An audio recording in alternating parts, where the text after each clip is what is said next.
সকাল সকাল প্রীতম এক রকমের মাছ নিয়ে এসেছিল।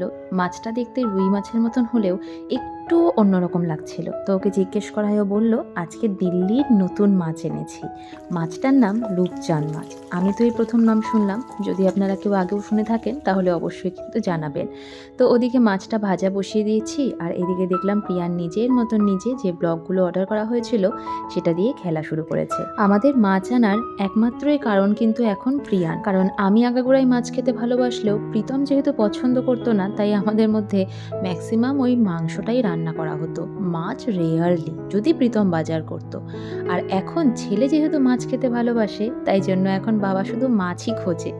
আর আমরাও তাই, যে ওর যেটা পছন্দ হয় ও পেটটা ভরে মনটা ভরে খেলে পরে কিন্তু আমাদেরও বেশ নিশ্চিন্ত। এই যে দেখালাম, মাছটা মুখে দেওয়ার সাথে সাথে ছেলের মুখের হাসিটা, এটা দেখলেই মনটা ভরে যায়। তো যাই হোক, খাওয়া দাওয়ার পরে এখন বাজছে সন্ধ্যে 6টা। ওদিকে প্রিয়ানের কাণ্ড কারখানা দেখো, কোথা থেকে তিনটে ব্রাশ, যেটা ওর জন্যই আনা হয়েছিল আর কি। তো সেই 3টে ব্রাশই ওর পাপার কাছ থেকে নিয়ে এবার আমাকে এনে দেখাচ্ছে যে তিনটে ব্রাশও পেয়েছে। আর আমি একটু শুয়ে বসে কাটাচ্ছিলাম, সেটা কিন্তু প্রিয়ানের একেবারেই পছন্দ না। যতক্ষণ না পর্যন্ত আমাকে ও টেনে তুলবে ততক্ষণ পর্যন্ত ওর শান্তি হয় না। আমি আর প্রীতম দুজনেই যতক্ষণ প্রিয়ান ঘুমিয়ে আছে ততক্ষণ যত ইচ্ছে রেস্ট করো, যা খুশি করো, কিন্তু প্রিয়ান একবার বিছানা থেকে উঠে গেলে তখন আর আমাদের রক্ষে নেই যে আমরা ওই বালিশের মধ্যে মাথাটা রেখে একটু জিরিয়ে নেব। যাই হোক, ওঠার পরে এই যুদ্ধ ওর সাথেই আমি করতে থাকি বেশ কিছুক্ষণ। দুপুরে আমি কখনোই ঘুমোই না, বাট ওই একটুখানি শুয়ে বসে কাটাই।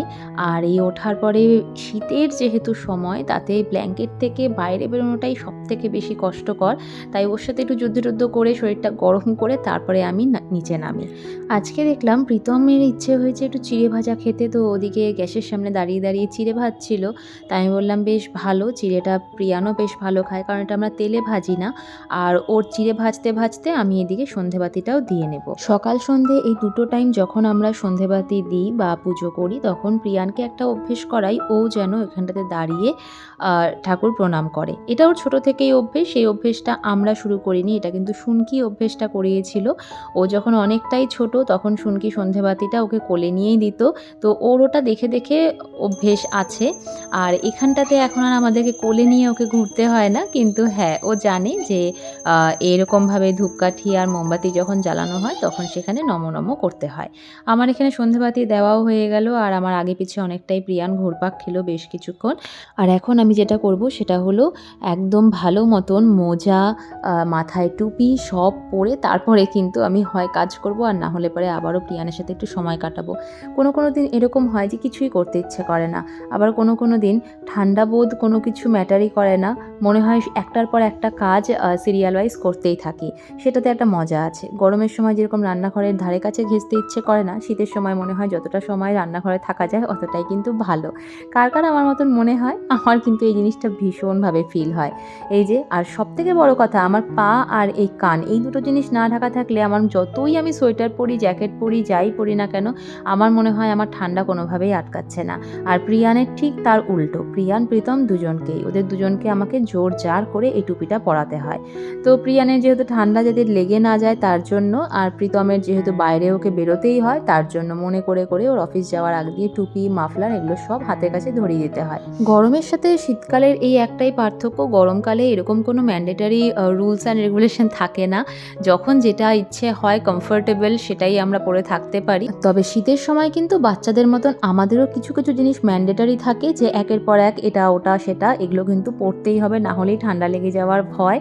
আর এখানটাতেই যে বললাম, কোনো দিন হয় যে কিছুই করতে ইচ্ছে করে না, আজকে আমার ঠিক তাই। আবারও লেপের নিচে বসে চিড়ে ভাজা খেতে শুরু করেছিলাম। তারপরে ভাবলাম যে না, একটু বাইরে থেকে বেরিয়ে আসি, না হলে পরে ওই ঘরকুনো হয়েই থাকতে হবে। তাই প্রিয়ানকে নিয়ে গেটটা বন্ধ করে বাইরে বেরিয়ে পড়লাম। আসলে ছিল কেনার কিছু জিনিস, ঘরের কিছু সবজি, কারণ প্রীতমের চক্করে পড়ে আমারও সবজি খাওয়াটা একদমই বন্ধ হয়ে গেছিলো। তো আজকে বললাম যে না, এখন মাঝখানে 2 দিন একদম ভেজ খাবো আমরা, তাহলে সবজিটাও খাওয়া হবে। আসলে কি, গরমের সময় এই দিল্লিতে আমি যেটা দেখলাম, মন মতন সবজি পাওয়া যায় না। আর এখন শীতের সময়টাতে ভরা সবজির বাজার। তাই এই সময় যদি একটু মন ভরে সবজি না খেলাম, গরমের সময় আবার আফসোস করব যে তখন সব পাওয়া যাচ্ছিল কেন খাইনি। আর ফেরার সময় আবারও তাই, বাবা ছেলের মন মতন কিছু খাওয়ার না নিলেই নয়। তো একটু নিমকি ভাজাও নিয়ে নিলাম। নিলাম। আর এই যে এখানে নিলাম একটু দুধ দিয়ে করব একটু পায়েস। এই শীতটা পড়ার সাথে সাথেই যেহেতু ঘরে নলেন গুড় আছে, মাঝে মধ্যেই ইচ্ছে হয় যে একটু নলেন গুড়ের পায়েস করি। আর পৌষ সংক্রান্তি আসছে বলে কথা, একটু পিঠে পায়েস না হলে হয়? পিঠেটা জানি না বানাতে পারবো কি পারবো না, বাট পায়েসটা তো অবশ্যই। তাই পায়েস নিয়ে, সবজি নিয়ে, সব নিয়ে ঘরে চলে এসেছি। এখন এক এক করে এগুলো সব গুছিয়ে গুছিয়ে কৌটোয় রেখে দেবো, যেটা যেই জায়গায় রাখার। প্রীতমকে বললাম প্রিয়ানের সঙ্গে একটু খেলা করতে, সেই ফাঁকে আমি এখানে দুধটা জালে বসিয়ে দেবো। পায়েসটা যখনই করি, প্রীতম যখন বাড়িতে থাকে ঠিক সেই সময়টাই আমি এই পায়েসটা করার একটা উদ্যোগ তুলি। কারণ পায়েস এমন একটা জিনিস, স্পেশালি দুধই এমন একটা জিনিস যেটা গ্যাসে বসিয়ে চোখের পলক ফেলতেই মনে হয় যেন কখন দুধ উপচে উঠছে বোঝাই যায় না। আর এই প্রিয়ানকে নিয়ে কখন একবার ও দুষ্টুমি করে ফেললো বা ওকে কিছু করতে গিয়ে চোখ সরে যায়, তাই অনেকবার আমার এরকম হয়েছে গ্যাস পরিষ্কার করতে করতেই কিন্তু অবস্থা খারাপ।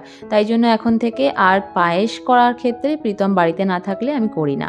তো আজকেও প্রীতমের তাই ছুটি ছিল, আর ওই জন্য ভাবলাম যে না, পায়েসটা আজকে করি। তো এখানে গোবিন্দভোগ চাল ঠিক না, এটা আতপ চাল, কারণ আমাদের এইখানটাতে বাঙালি গোবিন্দভোগ চাল পাওয়া আমি এখন অবধি দেখিনি।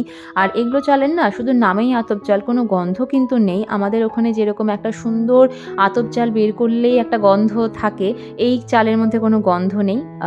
বাট আমি এটার মধ্যে একটু ঘি দিয়ে নিলাম, তারপরে দেখলাম যে না, ভালো একটা বেশ সুন্দর গন্ধ বেরোচ্ছে। আর যখন দুধে দিয়ে এটা জাল দেবো তখন তো আরও সুন্দর একটা ঘিয়ের গন্ধ বের হয়। তো এই যে দুধ জালে বসিয়ে দিয়েছি, এখন একটু বাদে বাদেই নাড়া দেবো, কারণ এর আগের দিন যখন পায়েসটা করেছিলাম নাড়াটা সেরকমভাবে দিইনি জন্য দেখলাম পরে যখন পায়েসটা খাওয়া হয়ে গেল, গামলার যে কী দুরবস্থা হয়েছিল, সে 3 দিন ধরে জলে ভিজিয়ে গামলাটা আমাকে মেজে ঘষে পরিষ্কার করতে হয়েছে। আর এখানে সকালবেলার একটু ছোলা সেদ্ধ ছিল, সেটা ভাবলাম যে প্রীতমকে একটুখানি স্ন্যাক্স হিসেবে ভাজা ভাজা করে দিই, তাহলে আমাদের রাতের ডিনার হওয়ার আগ পর্যন্ত এটা খেয়ে একটু শান্ত থাকবে। না হলে পরেই তো আবার সেই নিমকি, ভাজা পুরি এগুলো খাওয়ার জেদ করবে। নিমকিটা এনেছি ঠিকই, কিন্তু আজকে আর বের করছি না, কারণ ওই নিমকি রাত্রেবেলা প্রিয়ানকেও দেবো না। আর আমরা যদি খাই তো সেটার খচর মচর আওয়াজে ওর মন যাবেই আর ও সেটা খাবেও। তো ওদিকে একটু কড়াইতে তেল দিয়ে পেঁয়াজ, টমেটো, লঙ্কা ভাজা ভাজা করে এই সেদ্ধ ছোলাটা দিয়ে নাড়াচাড়া করে এটা নামিয়ে দেবো। ততক্ষণে আমার দুধও জাল হতে থাকবে। পায়েসটা যখনই বানাই তখনই আমার খুব মনটা খারাপ হয়। বাড়িতে থাকলে পরে পায়েস খেতে সবাই ভালোবাসে। এখানে শুধু ম্যাক্সিমাম প্রীতমই খুব একটা ভালোবাসে, আমারও যে খুব বেশি ভালো লাগে সেটা না। আর প্রিয়ান তো বলতে গেলে খায়ই না। যে কবার পায়েস বানিয়েছি ওকে মুখে মানে ছোঁয়ানো পর্যন্ত যায় না। সঙ্গে সঙ্গে মুখটাকে বেঁকিয়ে এমন একটা ব্যাপার করে, অথচ ছেলে আমার মিষ্টি খেতে ভীষণ ভালোবাসে। জানি না পায়েস কেন খেতে চায় না।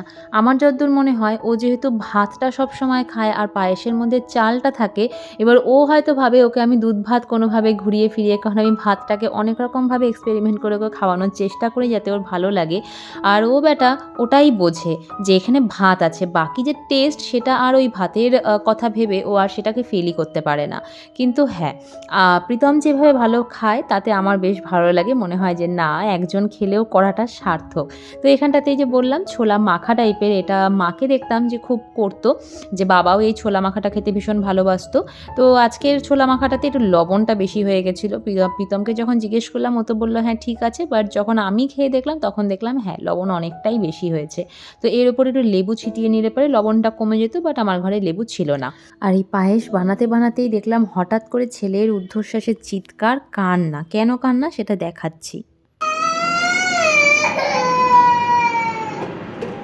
কি হয়েছে? তুমি লাগিয়ে নাও, তুমি লাগাও। এই যে বাবা, এটা যত বড় করবে তত ভুলে যাবে না। জিরাফ খুলে গেছে। আসলে এই যে ব্লকগুলো একটার উপর একটা করে প্রীতম অনেক বেশি লম্বা বানিয়ে দিয়েছিল, আর সেটা প্রিয়ান খেলতে গিয়ে ওটা খুলে গেছে। ও ভেবেছে সেটা ভেঙেই গেছে, আর সেই ভয়ে ওর কান্না। তারপরে এখন আবার লাগিয়ে দিল তো ঠিক আছে। আর এদিকে পায়েস আর মাছ সেটা নিয়ে আমি আফসাকে দিয়ে আসতে যাচ্ছি, কারণ ও আজকে বাড়িতে একাই আছে। জানি না কি রান্নাবাড়ি করেছে, বাট যেহেতু আমি করেছি তো ওকে আমি দিয়ে আসলাম। আমাদের ডিনার কমপ্লিট হওয়ার পরে যেটা ম্যান্ডেটারি প্রত্যেক দিনের, এই হচ্ছে মা আর ছেলের খেলা।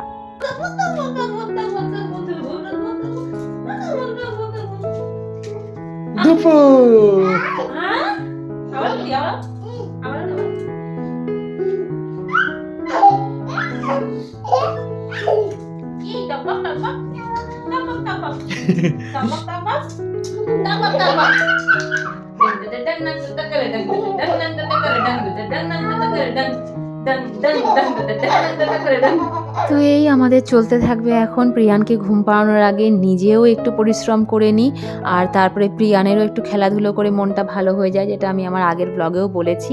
তো এইভাবেই আমাদের দিনের শেষটা হয়, আর ব্লগটাও প্রত্যেক দিন এরকমভাবেই আমার শেষ হয় প্রিয়ানকে ঘুম পাড়ানোর ঠিক আগ দিয়ে। তো আজকে আমাদের ব্লগটা আমি এখানটাতে এন্ড করছি। দেখা হবে আবারও নতুন একটা দিনের সঙ্গে, নতুন একটা ব্লগের সঙ্গে। Till then tata, bye bye, good night. সবাই খুব ভালো থেকো, আনন্দে থেকো, সাবধানে থেকো। আর হ্যাঁ, কাল মকর সংক্রান্তি। আমার মকর সংক্রান্তির ব্লগটা হয়তো 2 দিন বাদে আসবে, তাই আজকেই অ্যাডভান্স উইশ করে দিলাম।